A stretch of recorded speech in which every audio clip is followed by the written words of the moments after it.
मी आपल्या वाणीने देवाला हाक मारेन. त्याने माझे ऐकावे म्हणून मी देवाला हाक मारेन. मी परमेश्वराची महत्कृत्ये वर्णन करेन. खरोखर मी तुझ्या पुरातन कालच्या अद्भुत कृत्यांचे स्मरण करेन. मी तुझ्या सर्व कृत्यांचे मननही करेन आणि तुझ्या महत्कृत्यांचा विचार करेन. हे देवा, तुझा मार्ग पवित्र आहे. देवासारखा थोर देव कोण आहे? अद्भुत कृत्य करणारा तूच देव आहेस. तू आपले सामर्थ्य लोकात प्रगट केले आहेस. याकोब व योसेफ यांची संतती म्हणजे तुझे लोक, यांना तू आपल्या भुजाने मुक्त केले आहेस. जलांनी तुला पाहिले. हे देवा, जलांनी तुला पाहिले, ती भयाने कंपित झाली. खोल जले ही खळबळली. मेघांनी वर्षाव केला. आकाश कडाडले. तुझे बाणही सुटले. तुझ्या गर्जनेचा शब्द झंझावातात होता.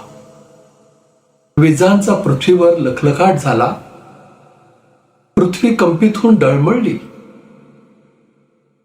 समुद्रात तुझा मार्ग व महासागरात तुझ्या वाटा होत्या.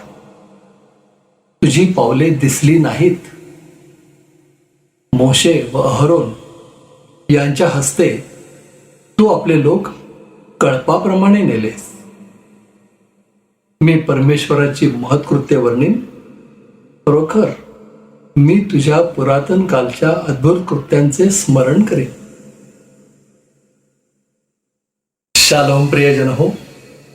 अनुग्रह प्रार्थना सहभागितेच्या आजच्या या ऑनलाईन उपासनेमध्ये आपल्या सर्वांचं मनपूर्वक स्वागत. त्या परमेश्वराचं उपकार स्मरण करूया. आजच्या उपासनेला सुरुवात करण्यापूर्वी ही उपासना प्रभूच्या हाती देऊया. प्रार्थना करूया. परमदयाळू परमेश्वरा, आम्ही तुझी उपकार स्तुती करतो. तुझ्या महत्कृत्यांचं स्मरण करतो. तू महान देव आहेस याची आम्ही आठवण करतो. आम्ही कबूल करतो. प्रभू, तू आमचा देव आहेस, आमचा उद्धारक आहेस, आमचा आश्रयाचा खडक आहेस. तू कधीही ढळणार नाहीस. तू सदैव आमच्या सोबत राहणारा इमॅन्युअल आहेस. आम्ही मनापासून तुझी उपकार स्तुती करतो. आजचा हा नवीन दिवस, हा रविवार तुझी आराधना करण्यासाठी आम्हाला उपलब्ध करून दिलास. आम्हाला एकत्र येण्याची संधी दिलीस. आम्ही तुझे मनापासून आभार मानतो. आम्हाला आज तुझी उपकार स्तुती करायची आहे. तुझं स्तवन गायचं आहे. तुझं वचन वाचायचं आहे. तुझ्या वचनातून बोध घ्यायचा आहे. आणि ह्यासाठी आज आम्ही एकत्र आलेलो आहोत. कबूल आहे, आम्ही एका ठिकाणी नाही, वेगवेगळ्या ठिकाणी आहोत. तरी देखील तुझं सानिध्य आमच्यामध्ये आहे. प्रभू, आम्ही तुझे आभार मानतो. तू आमची वेळोवेळी भेट घेतोस. आजही तू आमची भेट घे अशी आम्ही तुला प्रार्थना करतो. आजची सर्व उपासना आशीर्वादित कर. तू आम्हाला चालव. ही प्रार्थना येशू आमचा तारणारा त्याच्या नावानं करतो म्हणून तू ऐक. आमेन. प्रियजन हो, चला प्रभूची उपकार स्तुती करूया. गजर करूया. येशू नामाचा गजर करूया. आज आमचे थोरले बंधू सारंग गायकवाड या गजरामध्ये आपलं पुढारीपण करतायत. प्रियजनो, ते आज आपल्यामध्ये नाही आहेत, परंतु येत्या 28 तारखेला त्यांचा वाढदिवस असतो. म्हणूनच त्यांनी गायलेला आणि पुढारीपण केलेला हा गजर आम्ही पुन्हा प्रक्षेपित करत आहोत. चला, या गजरामधून आपण प्रभूची स्तुती करूया.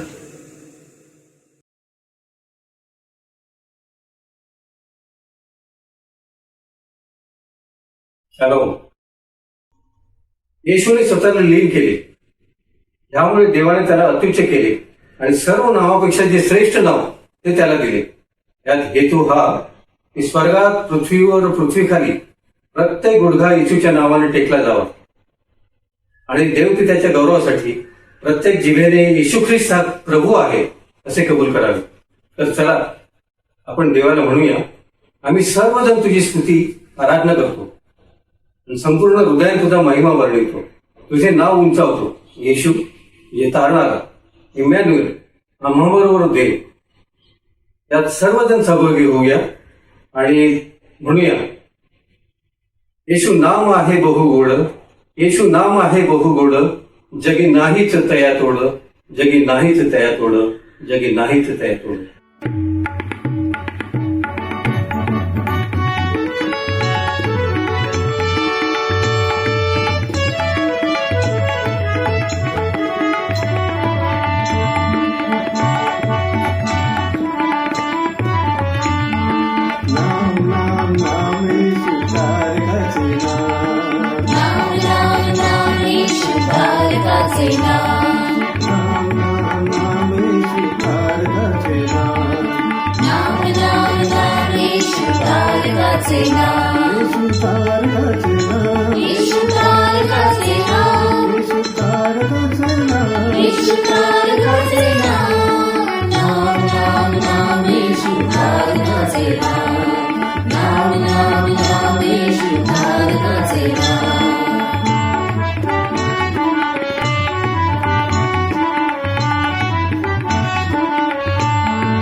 प्रेमाने बोला ख्रिस्ता जय, हाताने टाळी मुखाने जय, प्रेमाने बोला ख्रिस्ता जय, हाताने टाळी मुखाने जय, प्रेमाने बोला येशू जय, हाताने टाळी मुखाने जय, प्रेमाने बोला येशू जय, प्रेमाने बोला येशू जय, प्रेमाने बोला येशू जय, प्रेमाने बोला ख्रिस्ता जय, प्रेमाने बोला ख्रिस्ता जय, हाताने टाळी मुखाने जय, प्रेमाने बोला येशू जय, हाताने टाळी मुखाने जय, प्रेमाने बोला येशू जय.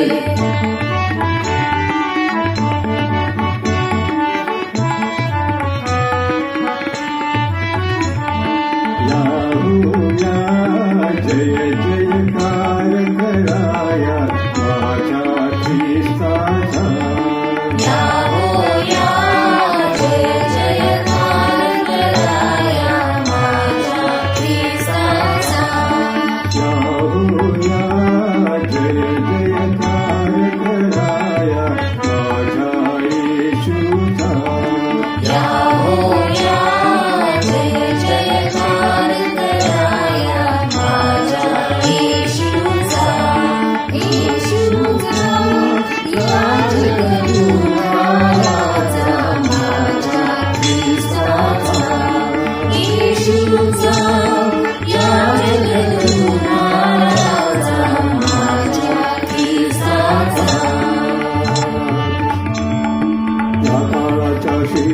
आमचा तीच देव आमचा देव येशू ढगावर बसून राजा भक्तांना पाहिजे ढगावर बसून राजा भक्तांना पाहिजे आकाराच्या शेवटी आमचा देव येशू आमचा देव येशू ढगावर बसून राजा भक्तांना पाहिजे ढगावर बसून राजा भक्तांना पाहिजे माळ घाला गया माळ घाला गया माळ घाला गया माळ कोणती माळ सुती सुतांची माळ आराधनेची माळ घाला गया माळ घाला गया माळ घाला गया देवपुत्राला देवपुत्राला पवित्रात्म्याला प्रेम देवाला देवपित्याला देवपुत्राला पवित्रात्म्याला देवदेवाला माळ घाला गया माळ घाला गया माळ घाला गया या काळाच्या शेवटी आमचा देव येशू आमचा देव येशू ढगावर बसून राजा भक्तांना पाहिजे ढगावर बसून राजा भक्तांना पाहिजे नाम नाम नाम येशू भारताचे नाम नाम नाम नाम येशू भारताचे नाम येशू नाम आहे बहुगोड लागते मनात जोड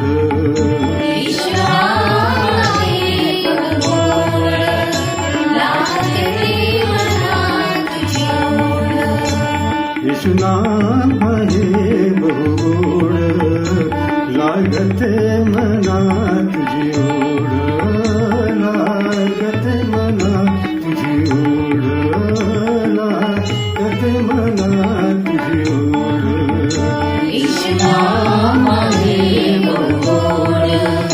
जगी नाहीच तया तोड येशू नाम आहे बहुगोड जगी नाहीच तया तोड येशू नाम आहे बहुगोड जगी नाहीच तया तोड जगी नाहीच तया तोड जगी नाहीच तया तोड जगी नाहीच तया तोड येशू नाम आहे बहुगोड जगी नाहीच तया तोड येशू नाम आहे बहुगोड जगी नाहीच तया तोड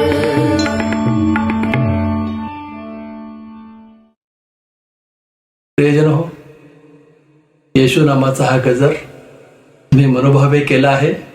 प्रभूने तुम्हाला आशीर्वाद दिला आहे ही आशा आहे. चला आता देवाचं वचन वाचूया.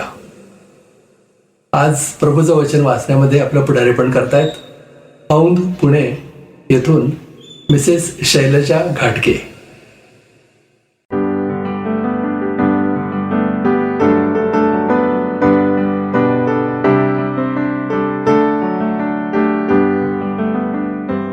पेत्राचे दुसरे पत्र याचा 3रा अध्याय 1 ते 13 वचने आपण वाचूया. ख्रिस्ताच्या पुनरागमनाचा दिवस. प्रियजन हो, आता हे दुसरे पत्र मी तुम्हास लिहित आहे. या दोहीमध्ये मी तुम्हास आठवण देऊन तुमचे निर्मळ मन जागृत करीत आहे, यासाठी की पवित्र संदेष्ट्यांनी पूर्वी सांगितलेल्या वचनांची आणि प्रभू तारणारा याने तुमच्या प्रेषितांच्या द्वारे दिलेल्या आज्ञेची आठवण तुम्ही ठेवावी. प्रथम हे ध्यानात ठेवा की स्वतःच्याच वासनांप्रमाणे चालणारे थट्टेखोर लोक शेवटच्या दिवसात थट्टा करीत येऊन म्हणतील, त्याच्या येण्याचे वचन आता कोठे आहे? कारण वाढ वडील निजले तेव्हापासून सर्व काही उत्पत्तीच्या प्रारंभापासून होते तसेच चालू आहे. कारण ते हे बुद्धिपुरस्सर विसरतात की पूर्वी देवाच्या शब्दाने आकाश आणि पाण्यातून पाण्याच्या योगे घडलेली अशी पृथ्वी ही ही झाली. त्याच्या योगे तेव्हाच्या जगाचा पाण्याने बुडून नाश झाला. पण आत्ताचे आकाश व पृथ्वी ही त्या शब्दाने अग्नीसाठी राखलेली आहे. म्हणजे न्याय निवाड्याच्या व भक्तीन लोकांच्या नाशाचा दिवस येईपर्यंत राखून ठेवलेली आहे. तरी प्रियजन हो, ही एक गोष्ट तुम्ही विसरू नका की प्रभूला एक दिवस 1000 वर्षांसारखा आहे आणि 1000 वर्षे एका दिवसासारखी आहेत. कित्येक लोक ज्याला विलंब म्हणून म्हणतात, तसा विलंब प्रभू आपल्या वचनाविषयी करीत नाही, तर तो तुमचे धीराने सहन करतो. कोणाचा नाश व्हावा अशी त्याची इच्छा नाही, तर सर्वांनी पश्चाताप करावा अशी आहे. तरी चोर येतो तसा प्रभूचा दिवस येईल. त्या दिवशी आकाश मोठा नाद करीत नाहीसे होईल. सृष्टी तत्वे तप्त होऊन लयास जातील आणि पृथ्वी व तिच्यावरील गोष्टी उघडकीस येतील. तयारी ठेवण्याची आवश्यकता. तर ही सर्व अशी लयास जाणारी आहेत. म्हणून पवित्र वर्तणुकीत व सुभक्तीत राहून देवाचा दिवस येण्याची वाट पाहत व तो दिवस लवकर यावा म्हणून खटपट करीत तुम्ही कशा प्रकारचे लोक असावे बरे. त्या दिवसामुळे आकाश जळून लयास जाईल आणि सृष्टी तत्वे तप्त होऊन वितळतील. तरी ज्यामध्ये नीतिमत्व वास करीते तसे नवे आकाश व नवी पृथ्वी यांची त्याच्या वचनांप्रमाणे आपण वाट पाहत आहोत. येथे शास्त्रपाठ संपतो.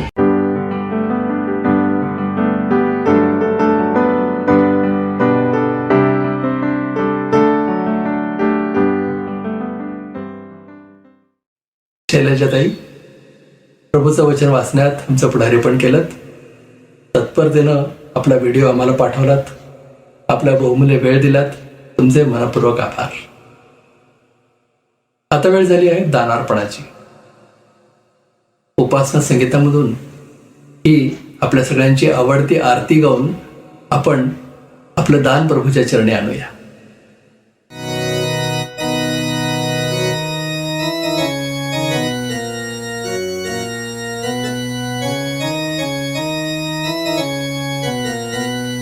आपण उपासना संगीतामधून 22 क्रमांकाचं गीत गाऊया.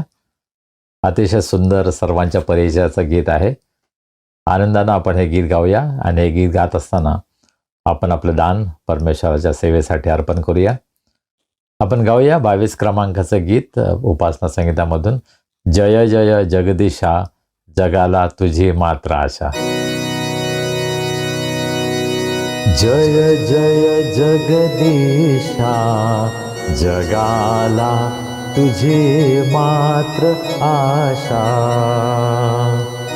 जय मंगल धामा, जगावर तुझा मात्र प्रेमा. जय जगदाधारा,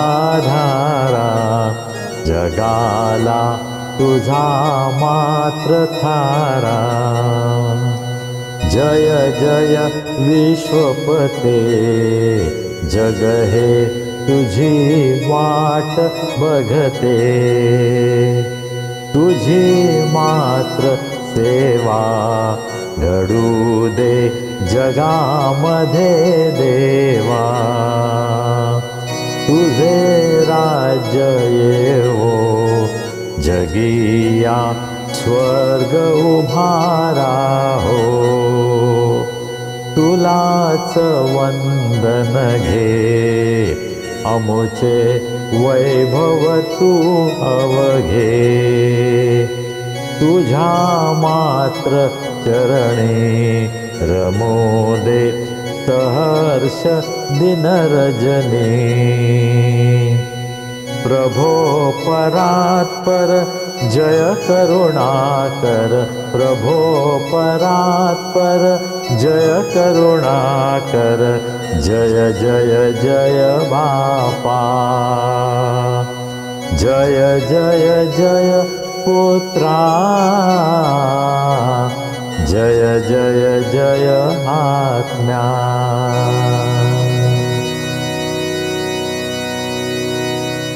आपण आपलं दान परमेश्वराच्या हातामध्ये सोपूया, प्रार्थना करूया. हे आमचे अत्यंत प्रेमळ परमेश्वरा, आम्ही तुझे मनापासून उपकार मानतो. आजचा दिवस आम्हाला दिलास, तुझ्या पायाजवळ बसून तुझी स्तुती आराधना करण्यासाठी तू आमचं सहाय्य केलंस, तुझी कृपा पुरवलीस, त्याबद्दल आम्ही तुझे उपकार मानतो. प्रभू, तू आजपर्यंत आम्हाला सांभाळलं आहेस, आमची काळजी घेतली आहेस. तुझे अनेक आशीर्वाद आमच्या जीवनामध्ये तू आम्हाला दिले आहेत. प्रभू, त्या आशीर्वादांबद्दल आम्ही तुझे मनापासून उपकार मानतो. तुझ्या सर्व आशीर्वादांची जाणीव ठेवून अत्यंत अल्प असं दान आज आम्ही तुझ्याकडे आणलं आहे. प्रभू, या दानाचा तू स्वीकार कर, हे आशीर्वादित कर.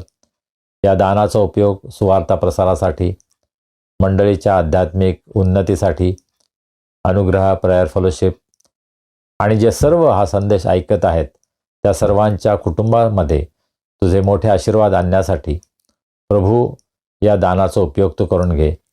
जे गोरगरीब गरजवंत आहे त्या सर्वांना प्रभुदेवा तू पुरव, त्यांची तू काळजी घे. आम्ही तुझ्या वचनाकडे वळत असताना आम्ही तुझं सहाय्य मागतो. तुझ्या पवित्र आत्म्याच्या द्वारे तुझ्या वचनाचा उलगडा तू आम्हाला कर. तुझं ज्ञान, तुझं शिक्षण तू आम्हाला दे. तुझ्या मार्गामध्ये चालण्यास, तुझी सेवा करण्यास प्रभू आम्हा सर्वांचं तू सहाय्य कर. आम्ही स्वतःला तुझ्या हातामध्ये सोपवतो, तू आम्हाला चालव.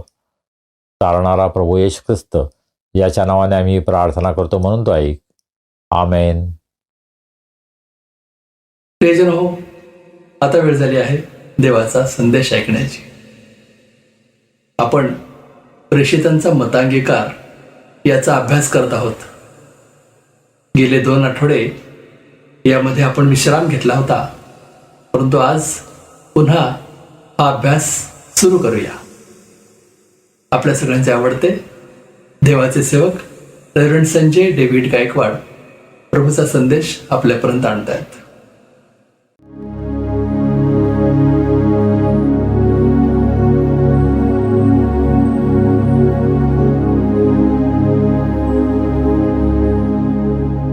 शालोम.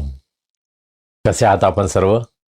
माझ्या आवाजावरून तुम्हाला कल्पना येईल की मला सर्दी झाली आहे. आज संध्याकाळी रेकॉर्डिंग करत असताना अचानक मला सर्दीचा खूप त्रास सुरू झाला आणि मला एक अचानक होत असतं. नवीन काय नाही, थोड्या वेळाने मला बरं वाटेल. परंतु माझ्या बोलण्यामध्ये तुम्हाला कदाचित काही फरक जाणवेल. गेल्या आठवड्यामध्ये म्हणजे 12 नोव्हेंबर ते 17 नोव्हेंबर रविवारपर्यंत माझा वेळ अतिशय धावपळीचा असा गेला. 2 मुख्य कार्यक्रमांमध्ये मी बिझी होतो. 13, 14 आणि 15 नोव्हेंबर बुधवार, गुरुवार आणि शुक्रवार 3 दिवस सकाळी 9 ते संध्याकाळी 6 पर्यंत new life fellowship church Kolhapur या ठिकाणी लँगहॅम बिब्लिकल प्रीचिंगचं लेवल 1चं सेमिनार आम्ही घेतलं. अर्थात या सेमिनारचं सर्व आयोजन हे न्यू लाईफ फेलोशिप कोल्हापूरचे सिनियर पास्टर स्किनर थॉम्सन यांनी केलं होतं. ब्रदर रमण इंगळे जे अमरावतीला असतात, ब्रदर स्टीफन शिंगे जे पुण्यामध्ये असतात आणि ते दोघेही USIचे EUचे फुल टाईम स्टाफ आहेत. आणि आम्ही तिघांनी हे सेमिनार 15 निवडक ख्रिस्ती पाळक आणि पुढाऱ्यांसाठी आम्ही घेतलं. खरं म्हणजे हे सेमिनार 4 पूर्ण दिवस घ्यायचं असतं. ते 3 दिवसामध्ये आम्ही ॲडजस्ट केलं, मॅनेज केलं. अर्थातच आम्हाला पास्टर स्किनर यांनी फार सहकार्य केलं, मदत केली. त्याबद्दल आम्ही त्यांचे अतिशय आभारी आहोत. या सेमिनारसाठी जे 15 जण उपस्थित होते त्यापैकी 1 जण गोंदियावरून आले होते. ते सुद्धा एक सिनियर पास्टर आहेत गोंदियामध्ये आणि अतिशय लांबचा प्रवास करून ते या सेमिनारमध्ये सहभागी झाले होते.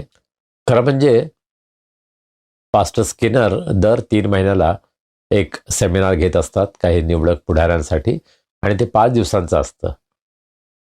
आणि याच सेमिनारमध्ये त्यांनी आम्हाला सहभागी करून घेतलं. त्यामुळे 3 दिवसांचं हे सेमिनार अतिशय उत्तम रीतीनं आम्ही हे सेमिनार पार पाडू शकलो. आम्ही प्रभूला मनापासून धन्यवाद देतो. कारण महाराष्ट्रामध्ये पहिल्यांदाच रेसिडेन्शियल असे सेमिनार 3 दिवसांचा आम्ही घेऊ शकलो. लँगहॅम बिब्लिकल प्रीचिंगतर्फे संपूर्ण भारतामध्ये वेगवेगळ्या ठिकाणी असे सेमिनार्स घेण्यात येतात. विशेषतः नॉर्थ ईस्ट इंडियामध्ये अतिशय उत्तम रीतीने यशस्वी रीतीनं अनेक सेमिनार्स ते घेत आहेत. फार सुंदर प्रतिसाद नॉर्थ ईस्ट इंडियामध्ये आणि विशेषतः नागालँडमध्ये या सेमिनारसाठी मिळत आहे. अनेक पालक आणि सेवक पवित्र शास्त्रावर आधारित संदेश कसे तयार करायचे याचं प्रशिक्षण घेत आहेत. या 3 दिवसांच्या सेमिनारनंतर अनेकांनी फार सुंदर साक्षी दिल्या. त्यांच्या आयुष्यात अशा प्रकारचं सेमिनार त्यांनी सांगितलं पहिल्यांदाच त्यांनी अटेंड केलं होतं. अनेक गोष्टी त्यांनी पहिल्यांदाच ऐकल्या, पाहिल्या, केल्या. या सेमिनारमध्ये आम्ही पुष्कळ प्रॅक्टिकलवर भर देतो. जे सर्व पार्टिसिपंट्स असतात त्यांना स्वतःला अनेक गोष्टी कराव्या लागतात. ग्रुपमध्ये चार्ट बनवावं लागतात, वैयक्तिक अभ्यास करावा लागतो आणि अशा प्रकारे सर्वजण त्यामध्ये सहभागी असतात. आणि म्हणून आम्ही जे या सेमिनारमध्ये शिकवतो, आम्ही स्वतःला शिक्षक म्हणत नाही, परंतु आम्ही फॅसिलिटेटर्स म्हणतो. याचा अर्थ आम्ही सर्वांना बरोबर घेऊन पुढे जातो. आम्ही सर्वजण एकत्र शिकतो. माझा स्वतःचा हा अनुभव आहे की मला पुष्कळ शिकायला मिळालं. आम्ही केवळ शिकवतो असं नाही, पण आम्ही सुद्धा शिकतो. तर अशा प्रकारे सर्व एकत्र मिळून पवित्र शास्त्राचे अत्यंत महत्त्वाचे असे काही प्रिन्सिपल्स आहेत, काही तत्त्व आहेत, ते आम्ही शिकतो. महाराष्ट्रातील सर्व शहरांमध्ये अशा प्रकारचे सेमिनार्स घ्यावेत अशी आमची इच्छा आहे, आमचे प्रयत्न आहेत. आणि त्यासाठी आपल्या सर्वांचं सहकार्य, आपल्या प्रार्थना, आपली मदत आम्हाला हवी आहे. गोंदियावरून जे पास्टर आले होते ते म्हटले की मला गोंदियामध्ये सुद्धा हे सेमिनार भरवायचं आहे, तुम्ही याल का? मी म्हटलं आम्ही जरूर येऊ. तर 2025मध्ये प्रभूची इच्छा असेल तर जरूर आम्ही गोंदियाला जाऊ आणि त्या ठिकाणी हे सेमिनार आम्ही घेऊ. शनिवारी 16 नोव्हेंबरला कोल्हापूर चर्च काउन्सिलचे executive secretary mister Dinanath Kadam यांची भेट घेतली. त्यांनी अतिशय सकारात्मक प्रतिसाद आम्हाला दिला आणि आम्ही चर्चा केली आणि ताबडतोब आम्ही फेब्रुवारी महिन्यामध्ये हे घेण्याचं आम्ही नक्की केलं आहे. कोल्हापूर चर्च काउन्सिलचे पालक आणि इव्हॅंजलिस्ट यांच्यासाठी हे सेमिनार आम्ही भरवणार आहोत. याचं संपूर्ण आयोजन हे कोल्हापूर चर्च काउन्सिलतर्फे होणार आहे. आम्ही त्या ठिकाणी जाऊन हे प्रशिक्षण घेणार आहोत आणि पवित्र शास्त्रावर आधारित संदेश कसे तयार करायचे या संबंधामध्ये आम्ही या सर्व पुढाऱ्यांना मार्गदर्शन करणार आहोत. आपण आमच्यासाठी प्रार्थना करा आणि जर आपण कोल्हापूर भागामध्ये असाल, या सेमिनारमध्ये सहभागी होण्याची जर तुमची इच्छा असेल तर जरूर आमच्याशी संपर्क करा. महाराष्ट्राच्या सर्व प्रमुख शहरांमध्ये हे सेमिनार घ्यावं अशी आमची योजना आहे आणि त्यासाठी आम्हाला आपली मदत हवी आहे. सोलापूर, नागपूर, औरंगाबाद, नाशिक, मुंबई, पुणे आणि ज्या ज्या ठिकाणी आम्हाला हे शक्य आहे त्या सर्व ठिकाणी हे सेमिनार घ्यायला आम्हाला आवडेल. आम्ही स्वतःच्या खर्चाने येऊ, आमचा कोणताही खर्च आम्ही तुमच्यावर टाकणार नाही, परंतु स्थानिक पातळीवर जे आयोजन करायचं आहे, जी सर्व व्यवस्था करायची आहे, जो खर्च स्थानिक पुढाऱ्यांसाठी आपल्याला करायचा आहे तो सर्व तुम्हाला करावा लागेल. परंतु आम्ही स्वतःच्या खर्चाने त्या ठिकाणी येऊ आणि तुम्हाला मदत करू. आज प्रत्येक ख्रिस्ती मंडळीमध्ये पवित्र शास्त्रावर आधारित संदेश कसा द्यायचा याची अत्यंत गरज आहे. जर पवित्र शास्त्राच्या वचनांवर आधारित संदेश दिले गेले तर त्या मंडळीमध्ये निश्चित संजीवन येईल, उन्नती होईल, ती मंडळी इतरांसाठी आशीर्वादाचं कारण होईल हा आमचा विश्वास आहे. Christ church, Kolhapur diocesan council, CNI कोल्हापूरचे priest in charge reverend BG More यांनी मला त्यांच्या चर्चच्या 5व्या वार्षिक संमेलनासाठी वक्ता म्हणून बोलावलं होतं. वधस्तंभावर खेळलेला ख्रिस्त गाजवणे हे त्यांचं ध्येय वाक्य होतं आणि करिंथकरास पहिले पत्र, संपूर्ण पत्राचा अभ्यास या 3 दिवसांमध्ये 3 मीटिंगमध्ये व्हावा अशी त्यांची योजना होती. अर्थात मी त्यांना सांगितलं की नॉर्मली एक पुस्तक संपवण्यासाठी मला 6 महिने, 8 महिने किंवा 1 वर्ष सुद्धा लागतं. कारण मी प्रत्येक वचनावर आधारित संदेश देत असतो. पण 3 सभांमध्ये, शनिवारी, रविवारी सकाळी आणि रविवारी संध्याकाळी अशा 3 मीटिंग्समध्ये मला हे संपूर्ण पत्र संपवावं लागलं. अर्थातच करिंथकरास पत्राचे काही ठळक मुद्दे मी घेतले आणि त्यावर प्रभूच्या वचनामधून प्रभूचं वचन मी मंडळीला सादर केलं.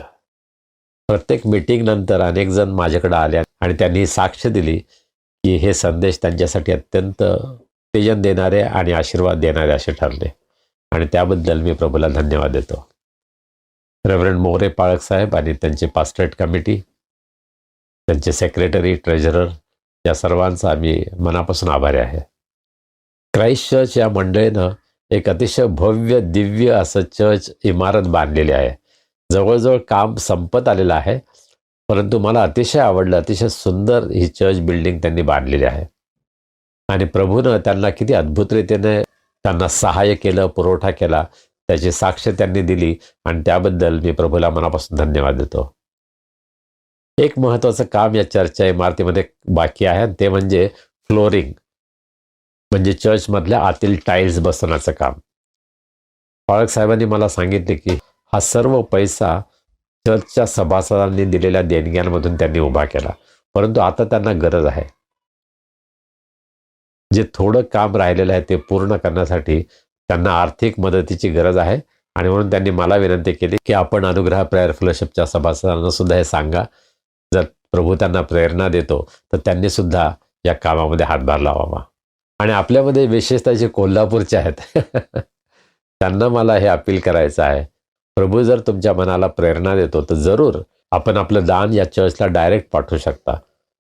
रेव्हरंड BG मोरे, त्यांचे सेक्रेटरी, ट्रेझरर यांचे पत्ते अर्थातच मी तुम्हाला देईन, परंतु आपण जर मदत पाठवू इच्छिता तर जरूर आपण त्यासाठी मदत पाठवावी, ही माझी आपल्याला विनंती आहे.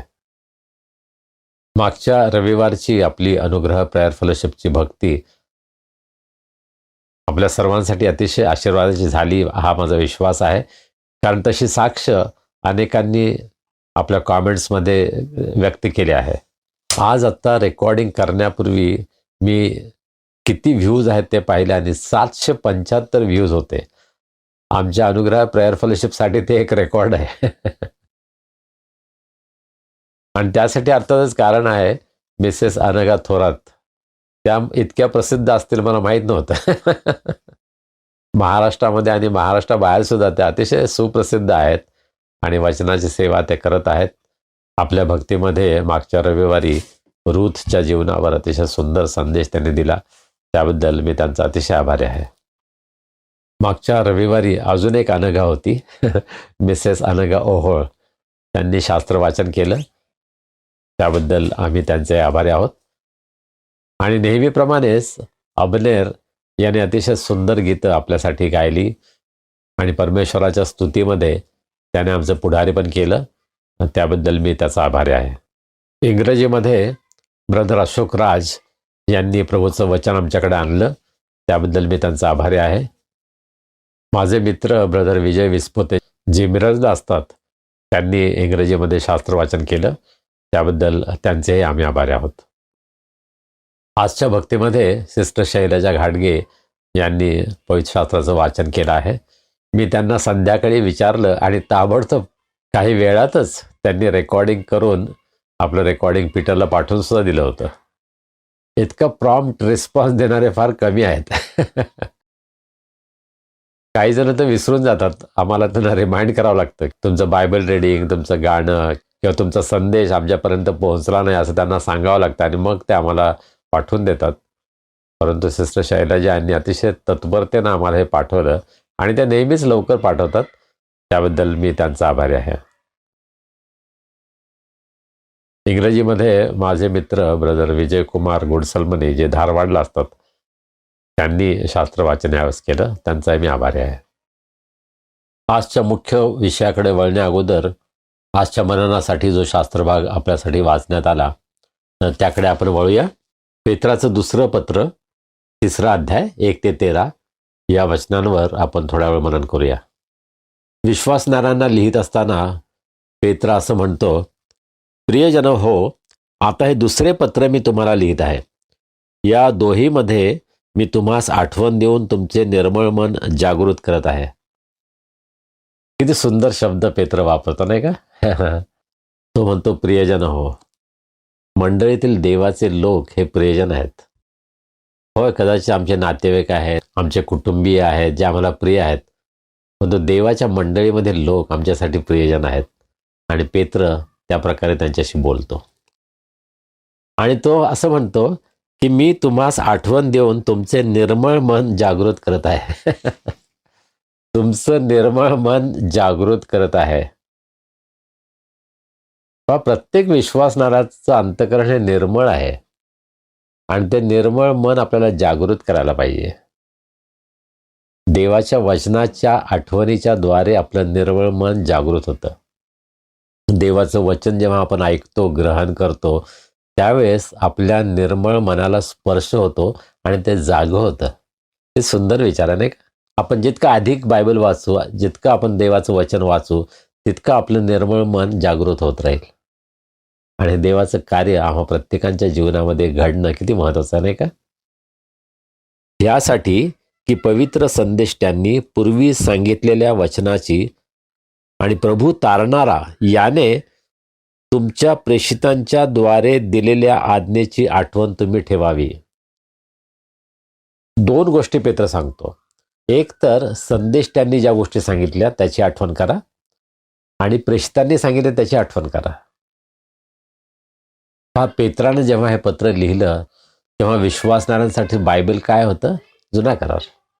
संदेश त्यांचे ग्रंथ हे त्यांचं बायबल होतं आणि म्हणून संदेश त्यांनी ज्या गोष्टी लिहून ठेवलेल्या आहेत त्याची आठवण तुम्ही करा, अशा प्रकारे पेत्र विश्वासणाऱ्यांना सांगतो.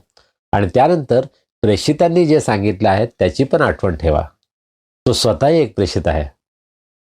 प्रेषितांच्या कृत्याचा अभ्यास जेव्हा आपण करतो, मंडळीचा इतिहास जेव्हा आम्ही पाहतो, तेव्हा 2 अध्यायाच्या 42व्या वचनामध्ये मंडळीचं जीवन काय आहे याविषयी सांगितलेलं आहे. त्यामध्ये एक महत्त्वाची गोष्ट आहे, प्रेषितांचं शिक्षण. प्रेषित काय करत होते? शिक्षण देत होते. होय, क्वचित कधीतरी ते रिवायवल मीटिंग घेत होते, हिलिंग मीटिंग घेत होते, परंतु नियमित दर रविवारी आणि इतर दिवशी सुद्धा ते काय करत होते? शिक्षण देत होते. मंडळीमध्ये शिक्षण देत होते. आणि आज नेमकी तीच आमच्या मंडळीची गरज आहे. आज आपण बऱ्याच गोष्टी करतो, परंतु शिक्षण नाही आहे मंडळीमध्ये. पवित्र शास्त्र सिद्धांतावर शिक्षण दिलं जात नाही. मी वेगवेगळ्या मंडळांमध्ये जातो आणि मी हा प्रश्न विचारतो, प्रेषितांचा मतांगीकार तुम्हाला माहीत आहे का? आणि सर्व म्हणतात हो, आम्हाला माहीत आहे. आणि दर रविवारी अनेक मंडळांमध्ये तो बोलला जातो. माझा दुसरा प्रश्न हा असतो, यावर तुम्ही कधी शिक्षण घेतलं आहे का? तुमच्या मंडळीमध्ये प्रेषितांचा मतांगीकार याच्यावर शिक्षण देण्यात आलं आहे का? आणि बहुतेक ठिकाणी मला उत्तर मिळतं नाही.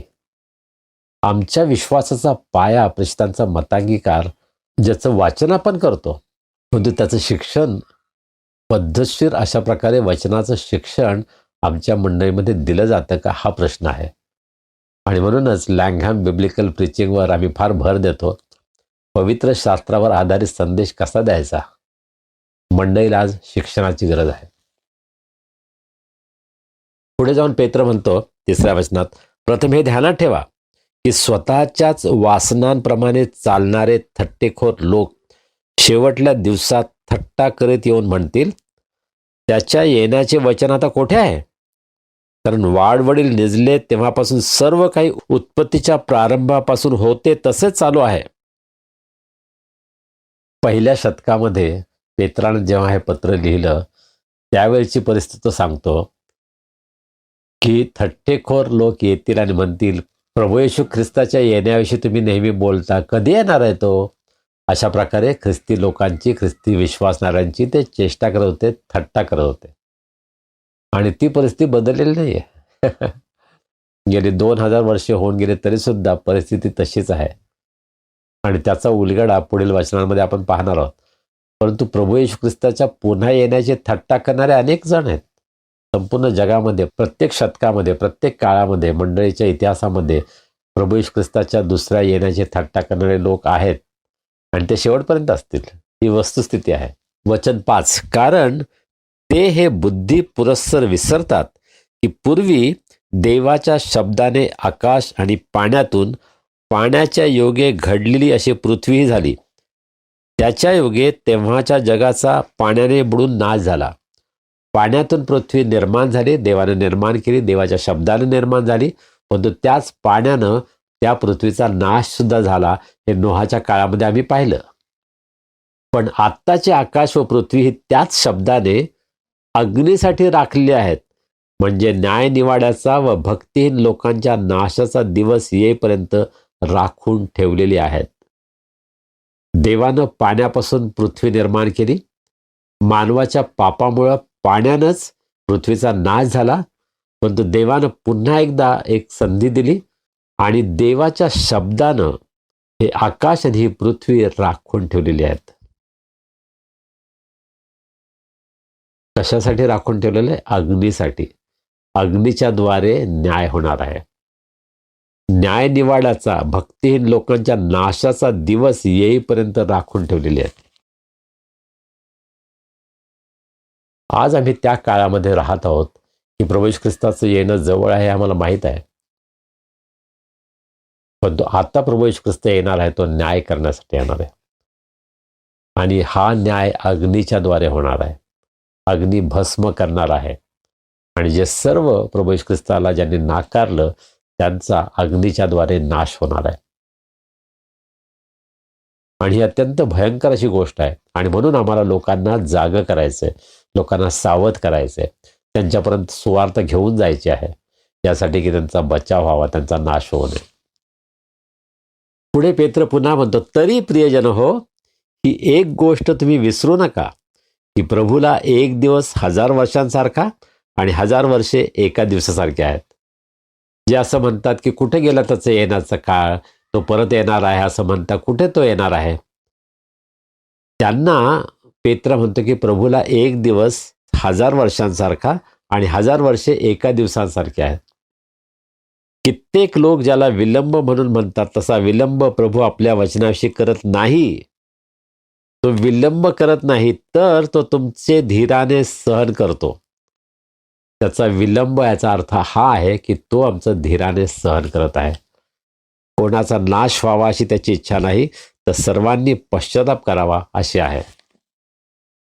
जर प्रभू येशू ख्रिस्ताच्या परत येण्यामध्ये उशीर झाला असेल तर त्याचं कारण एकच आहे, तो म्हणजे आमचा नाश होऊ नये. जे भक्तिहीन आहेत, जे ख्रिस्ताविरहित आहेत, त्यांचा नाश होऊ नये यासाठी देव त्यांचं सहन करत आहे. त्यांचा नाश होऊ नये ही देवाची इच्छा आहे. मात्र प्रभू येशू ख्रिस्ताच्या पुन्हा येण्याविषयी पेत्र असं म्हणतो, तरी चोर येतो तसा प्रभूचा दिवस येईल. त्या दिवशी आकाश मोठा नाद करीत नाहीसे होईल, सृष्टी तत्वे तप्त होऊन लयास जातील आणि पृथ्वीवर तिच्यावरील गोष्टी उघडकीस येतील. पवित्र शास्त्रामध्ये प्रभूचा दिवस, न्यायाचा दिवस, शेवटला काळ अशा वेगवेगळ्या नावानं प्रभू येशू ख्रिस्ताच्या दुसऱ्या येण्याविषयी म्हटलेलं आहे. आणि वेगवेगळे जे ॲस्पेक्ट्स आहेत, त्यासंबंधी जे वेगवेगळ्या गोष्टी आहेत, त्यांचं वर्णन वेगवेगळ्या पुस्तकांमध्ये करण्यात आलेलं आहे. एकाच ठिकाणी सर्व माहिती नाही आहे. पवित्र शास्त्राच्या वेगवेगळ्या पुस्तकांमध्ये वेगवेगळ्या प्रकारे शेवटल्या काळाची माहिती दिलेली आहे. जुन्या करारामध्ये, दानिएलाच्या पुस्तकामध्ये, यहेजकेलाच्या पुस्तकामध्ये, नव्या करारामध्ये, मत्त्याच्या शुभवर्तमानामध्ये आणि इतर अनेक ठिकाणी पौलाच्या थेसलोनिकास पत्रामध्ये प्रभू येशू ख्रिस्ताच्या दुसऱ्या येण्यासंबंधीचं वर्णन तो करतो. पण पेत्र या ठिकाणी एक गोष्ट सांगतो की जसा चोर येतो तसा प्रभूचा दिवस येईल. याचा अर्थ हे कोणालाच माहीत नाही. चोर कधी सांगून येत नाही की आज तुमच्या घरी चोरी करायला येणार आहे. प्रभू येशू ख्रिस्ताचं येणं त्या प्रकारे असेल ते कोणालाच माहीत नाही. अनेक जण प्रभू येशू ख्रिस्ताच्या दुसऱ्या येण्याविषयी अनेक आडाखे बांधतात. त्यांची कॅल्क्युलेशन्स असतात आणि इतकं अगदी जणू काय अगदी त्यांना बरोबर दिवस, वेळ, काळ सगळं माहिती अशा प्रकारे ते आपल्यासमोर सादर करतात. हे फार धोक्याचं आहे. प्रभू येशू ख्रिस्ताने स्वतः काय उत्तर दिलं शिष्यांना त्याविषयी मला सुद्धा माहीत नाही, केवळ पित्याला ठाऊक आहे. आणि जे प्रभू येशू ख्रिस्ताला माहीत नाही तेच जाणून घेण्याचा आम्ही का प्रयत्न करावा? आमच्या दृष्टीने काय महत्त्वाचं आहे की तो येणार आहे, ते सत्य आहे. तो कधीही येऊ शकतो आणि म्हणून आम्हाला तयार राहायचं आहे. आम्हाला सुवार्ता गाजवायची आहे, आम्हाला त्याच्या आज्ञा पाळायच्या आहेत, आम्हाला त्याच्या मार्गामध्ये चालायचं आहे. हे सर्वात महत्त्वाचं आहे. हे आपण लक्षात ठेवायला पाहिजे. आणि म्हणून पेत्र पुढे म्हणतो 11व्या वचनामध्ये, तर ही सर्व अशी लयास जाणारी आहेत. म्हणून पवित्र वर्तणुकीत व सुभक्तीत राहून देवाचा दिवस येण्याची वाट पाहत व तो दिवस लवकर यावा म्हणून खटपट करीत तुम्ही कशा प्रकारचे लोक असावे बरे? तो प्रश्न विचारतो की तुम्ही कसं जगायला पाहिजे. जर तो येणार आहे तर त्याच्यासाठी तुम्ही तयारी करायला पाहिजे, तुम्ही खटपट करायला पाहिजे की हो त्याने यावं. आणि आपण प्रेषितांचा मतांगीकाराचा अभ्यास करू तेव्हा यावर आपण अधिक चर्चा करू. 12 वचन, त्या दिवसामुळे आकाश जळून लयास जाईल आणि सृष्टी तत्वे तप्त होऊन वितळतील, तरी ज्यामध्ये नीतिमत्व वास करते असे नवे आकाश व नवी पृथ्वी यांची त्याच्या वचनाप्रमाणे आपण वाट पाहत आहोत. ख्रिस्ती विश्वासणारे म्हणून आमच्यासमोर फार मोठी आशा आहे. आम्ही निराश होत नाही, आम्ही घाबरून जात नाही, कारण आम्हाला माहीत आहे की आमच्यासाठी नवं आकाश नवी पृथ्वी देव तयार करत आहे. सध्या आपण ज्या जगामध्ये राहतो ते अनेक प्रकारच्या समस्यांनी ग्रस्त आहे. आजची बातमी अशी होती की दिल्ली जगातील सर्वात प्रदूषित शहर झालं आहे. पण दिल्लीमध्ये जे राहतात त्यांचं जीवन किती कठीण झालंय ना. शाळा बंद आहेत, कॉलेजेस बंद आहेत, अनेक वाहनं बंद आहेत, तिथं जगणं मुश्किल झालं आहे.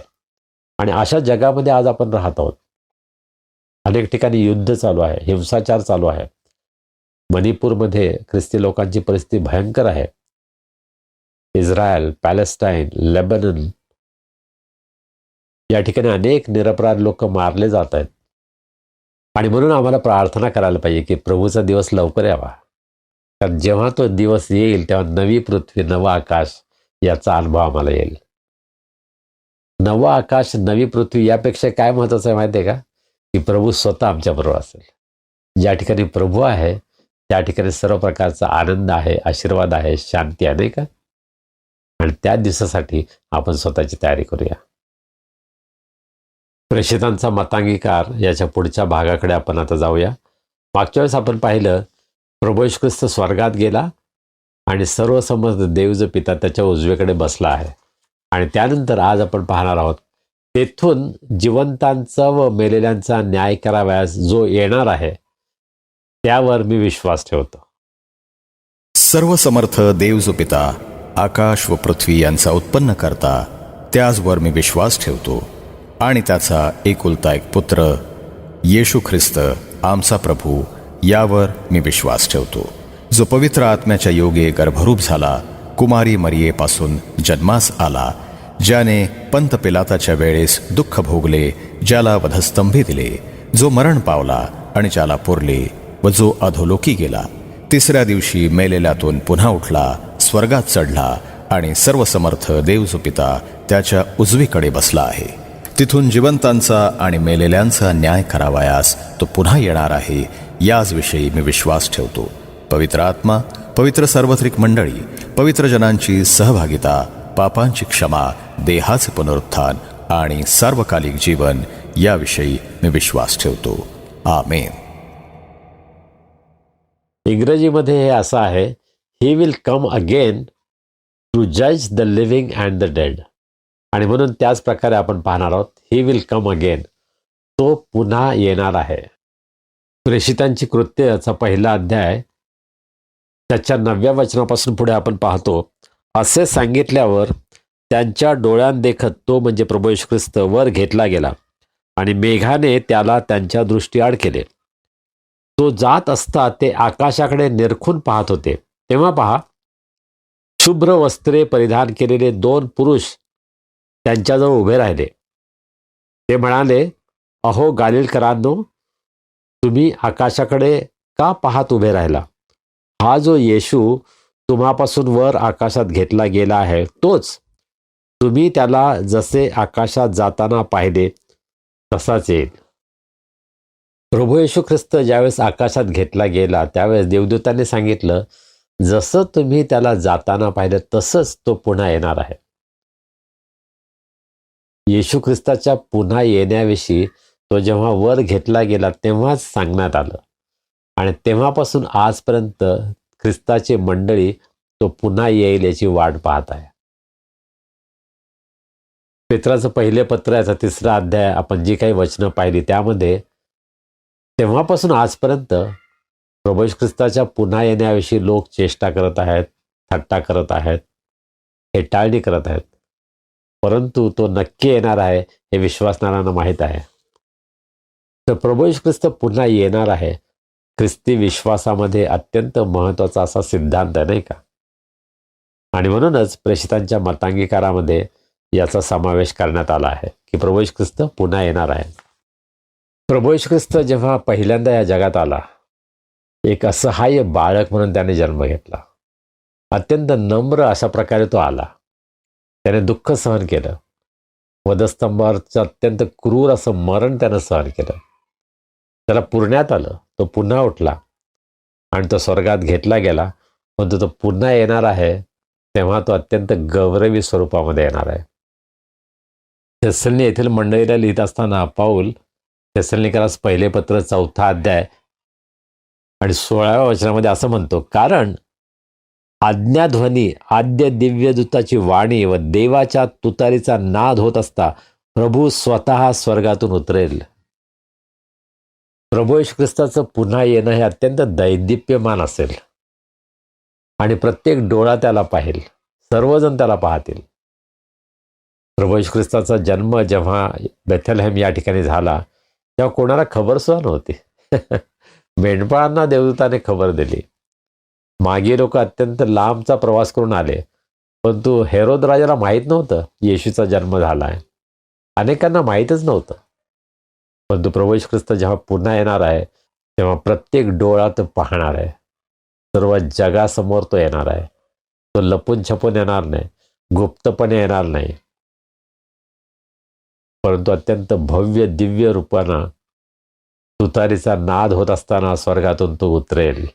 अशा प्रकारचं वर्णन आपण पवित्रशास्त्रामध्ये पाहतो. प्रकटीकरणाच्या पुस्तकामध्ये प्रभू येशू ख्रिस्ताच्या दुसऱ्या येण्याविषयी त्याचं जे अत्यंत भव्य दिव्य स्वरूप आहे त्याच्याविषयीचं वर्णन योहान करतो. पहिल्यांदा प्रभू आला त्यावेळेस कदाचित कोणाला खबर नव्हती, पण दुसऱ्यांदा येईल त्यावेळेस कोणीही त्या बाबतीमध्ये अज्ञानी असणार नाही. सर्वांना समजेल की प्रभू येशू ख्रिस्त आला आहे. मेथोडिस्ट चर्चचे संस्थापक जॉन वेस्ली आणि त्यांचा भाऊ चार्ल्स वेस्ली यांनी फार सुंदर गीत यावर रचलेलं आहे आणि फार सुंदर वर्णन प्रभू येशू ख्रिस्त पुन्हा येणार आहे त्याचं वर्णन ते करतात.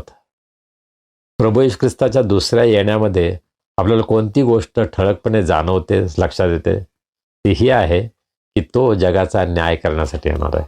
तो न्यायाधीश म्हणून येणार आहे. इब्री लोकास पत्राचा 9वा अध्याय 27व्या वचनामध्ये माणसाविषयी काय म्हटलं आहे की मनुष्याला एकदाच मरण, त्यानंतर न्याय, देवासमोर न्याय, त्या न्यायासमोर त्याला उभं राहायचं आहे आणि त्यासाठी प्रभू येशू ख्रिस्त येणार आहे.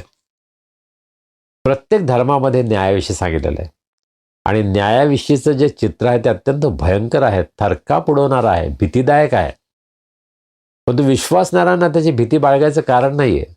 आणि 3 कारणं आपण पाहूया की विश्वासणाऱ्यांसाठी न्याय हे भीतीचं कारण नाही आहे, परंतु आनंदाचं कारण आहे. पहिलं कारण हे आहे की आमचा न्याय करण्यासाठी जो येणार आहे ना, तो आम्हाला फार चांगल्या रीतीने ओळखतो. तो कोणी परका नाही आहे. त्याच्याविषयी भीती बाळगावं याचं कारण नाही आहे. या जगामध्ये आम्ही जर त्याच्यावर विश्वास ठेवलेला आहे तर आम्हाला आनंदच व्हायला पाहिजे. आम्हाला भीती बाळगायचं कारण नाही. जुन्या करामध्ये सुद्धा स्तोत्रकर्ता म्हणतो की त्याने मला जाणलं आहे, तो मला जाणतो. स्तोत्र 139 मध्ये स्तोत्रकर्ता म्हणतो की त्यानं मला मागून पुढून घेरलेलं आहे. देवाला आमचं ज्ञान आहे, देव आम्हाला ओळखतो आणि म्हणून आम्हाला भीती बाळगायचं कारण नाही. आम्ही काय आहोत, कसे आहोत त्याला माहीत आहे. त्याच्यापासून काहीच लपत नाही.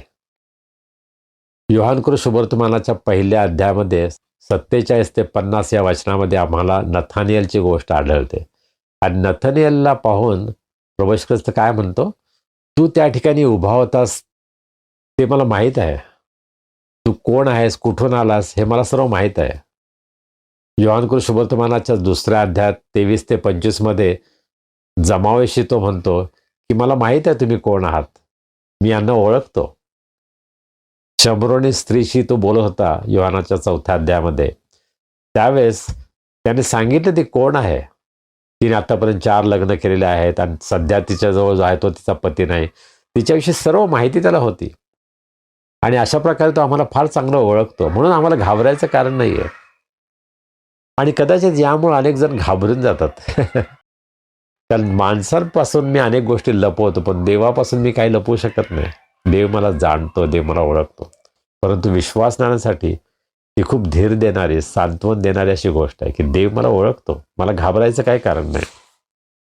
दुसरं कारण आहे की आम्हाला घाबरायचं कारण नाही, जो आमचा न्याय करणार आहे तो आमच्या प्रती समर्पित आहे.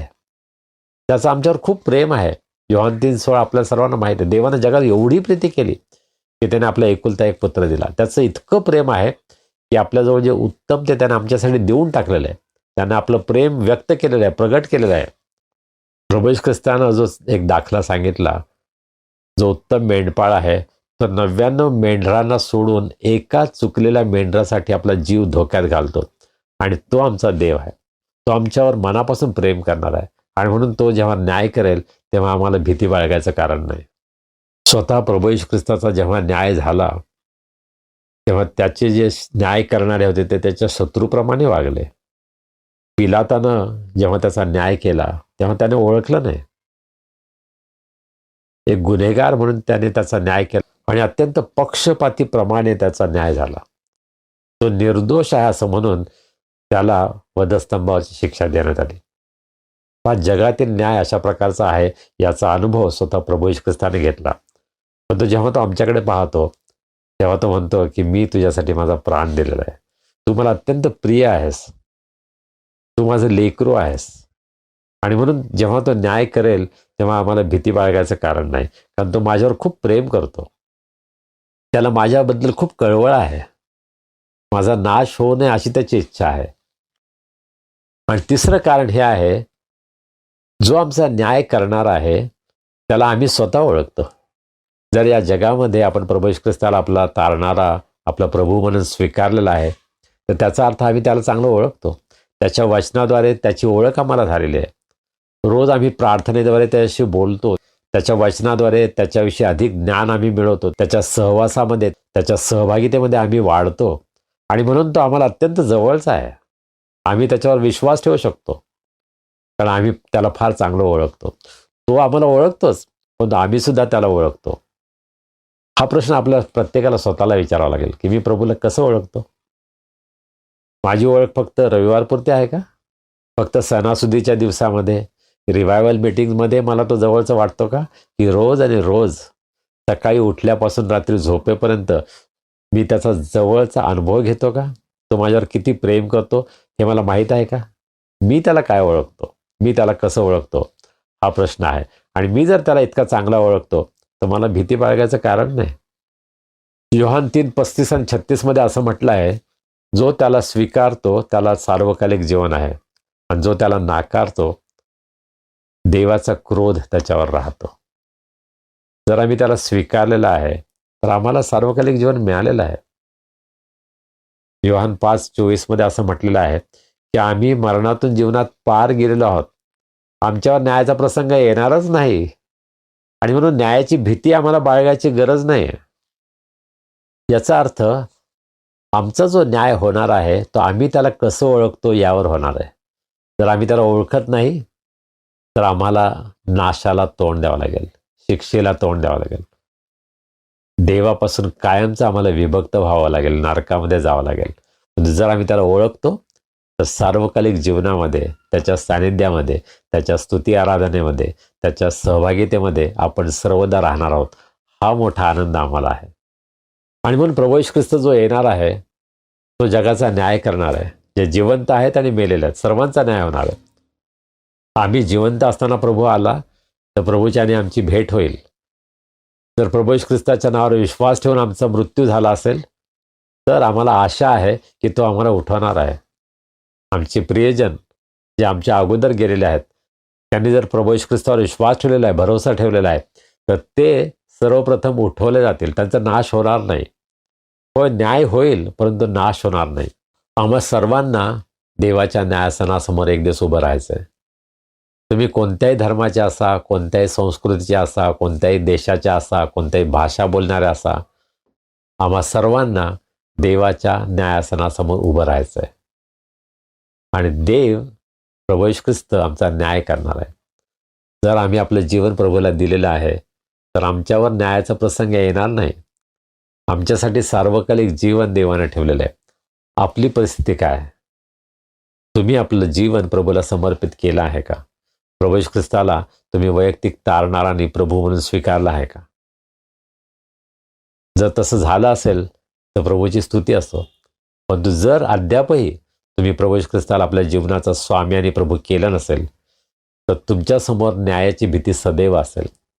मला तुम्हाला आव्हान करू द्या. आजही संधी आहे. प्रभू येशू ख्रिस्तावर विश्वास ठेवा.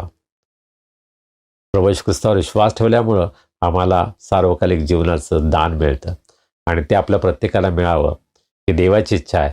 माझी आपल्यासाठी प्रार्थना आहे. या बाबतीमध्ये जर आपल्याला अधिक मार्गदर्शन हवं असेल तर जरूर आमच्याशी संपर्क करा, आमच्याशी बोला आणि तुमच्याबरोबर बोलायला, प्रार्थना करायला आम्हाला निश्चितच आनंद वाटेल. प्रभू आपल्या सर्वांना आशीर्वादित करो.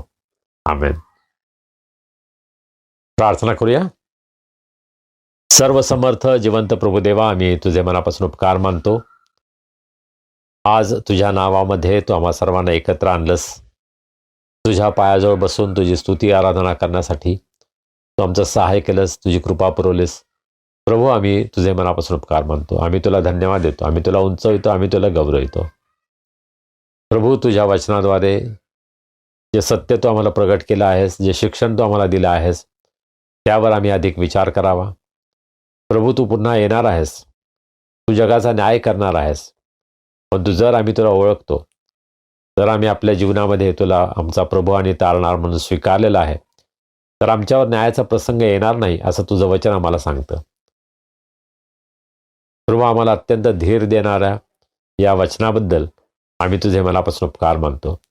जर आमच्यामध्ये कोणी आहेत की ज्यांना याची खात्री नाही आहे, प्रभू येशू ख्रिस्तासमोर उभं राहण्यासाठी त्यांनी आपल्या मनाची, आपल्या जीवनाची तयारी केली नसेल, तर प्रभू आज तू त्यांना सहाय्य कर. तुझी कृपा तू त्यांना दे. पवित्र आत्म्याच्या द्वारे तू त्यांच्याशी बोलत राहा आणि प्रत्येकानं प्रभू आपलं जीवन तुला समर्पित करावं अशा प्रकारचा अनुग्रह तू कर, अशी आम्ही तुला विनंती करतो. आज आमच्यामध्ये कोणी दुःखी आहेत, निराश आहेत, आजारी आहेत, संकटात आहेत, प्रभू आम्ही त्यांना तुझ्या दयासनासमोर उंच करतो. आज तू त्यांची भेट घे, त्यांना आरोग्य दे. तुझी कृपा, तुझी शांती याचा अनुभव त्यांना येऊ दे. प्रभू, आज तुझे लोक जे मणिपूरमध्ये आहेत, इस्रायलमध्ये आहेत, पॅलेस्टाईन आणि इतर अनेक देशांमध्ये ज्या ठिकाणी युद्ध चालू आहे, युक्रेन, रशिया, प्रभू ह्या सर्व विश्वासणाऱ्यांना आम्ही तुझ्या दयासनासमोर उंच करतो. आज तू त्यांची भेट घे, त्यांना तू धीर दे, त्यांचं सांत्वन कर, त्यांच्या सर्व संकटातून त्यांना तू बाहेर काढ, त्यांना तू सुरक्षित ठेव. ज्यांचे वाढदिवस आहेत, विवाहाचे वर्धापन दिन आहेत, त्या आमच्या सर्व प्रियजनांबद्दल आम्ही तुला धन्यवाद देतो, तुझी स्तुती करतो. प्रभू, तू त्यांना आजपर्यंत सांभाळलंस, त्यांची काळजी घेतलीस. आम्ही तुझे उपकार मानतो. आम्ही प्रार्थना करतो त्यांच्या आयुष्यातील येणारा प्रत्येक दिवस हा आशीर्वादाचा दिवस कर. तुझी कृपा, तुझा आनंद, तुझी शांती याचा अनुभव त्यांना रोज येऊ दे. त्यांची प्रत्येक गरज पूर्ण कर, त्यांना उत्तम आरोग्य दे आणि त्यांचं जीवन इतरांसाठी आशीर्वादाचं होऊ दे, हे आम्ही तुला विनंती करतो. प्रभू, या येणाऱ्या आठवड्यामध्ये तू आम्हा सर्वांचा सांभाळ कर, आम्हाला सुरक्षित ठेव, आम्हाला निरोगी ठेव. तुझी स्तुती करण्यासाठी, तुझी सेवा करण्यासाठी तू आम्हा सर्वांना पुन्हा एकदा एकत्र आण. मान, महिमा, गौरव आम्ही तुला देतो आणि प्रार्थना तारणारा प्रभू येशू ख्रिस्त याच्या नावाने करतो म्हणून तो ऐक. आमेन. प्रभूनं शिकवलेली प्रार्थना करूया. हे आमच्या स्वर्गातील पित्या, तुझे नाम पवित्र मानले जाओ, तुझे राज्य येऊ, जसे स्वर्गात तसे पृथ्वीवरही तुझ्या इच्छेप्रमाणे हो. आमची रोजची भाकर आज आम्हास दे. जसे आम्ही आपल्या अपराधांची क्षमा करतो, तशी तू आम्हाला आमच्या अपराधांची क्षमा कर आणि आम्हास परीक्षेत आणू नकोस, तर आम्हास वाईटापासून सोडव. कारण की राज्य, सामर्थ्य आणि गौरव ही सर्व काळ तुझीच आहेत. आमेन. आणि आता देव बापाची प्रीती, प्रभू येशू ख्रिस्ताची कृपा, पवित्र आत्म्याची सहभागिता, शांती, आनंद आणि आरोग्य आम्हा सर्वांसह, आमच्या कुटुंबाबरोबर, देवाच्या सर्व लोकांबरोबर आता आणि सदा सर्व काळ असो. आमेन. देवा परात् स्तवाह त्याला खालीवर तो बाप पुत्र आत्मा प्रेक्याला द्या अनंत मान आमेन.